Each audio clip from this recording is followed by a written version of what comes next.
Guna menekan kasus rabies di Denpasar, kegiatan vaksinasi tak hanya digelar secara rutin, namun setiap ada event yang lebih besar juga diisi dengan vaksinasi dan sterilisasi hewan pembawa rabies atau HPR, seperti yang dilakukan di kawasan Gedung Dharma Negara Alaya Lumintang.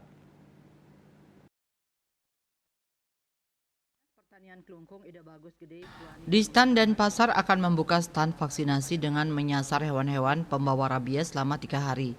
Kepala Bidang Peternakan dan Kesehatan Hewan Dinas Pertanian Kota Denpasar, Dr. Hewan Nimade Suparmi mengatakan, dalam sehari pihaknya menyasar minimal 200 ekor HPR untuk vaksin rabies.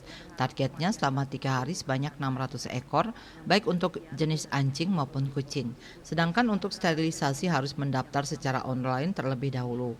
Selain dua layanan tersebut, Dinas Pertanian juga memberikan layanan kesehatan hewan.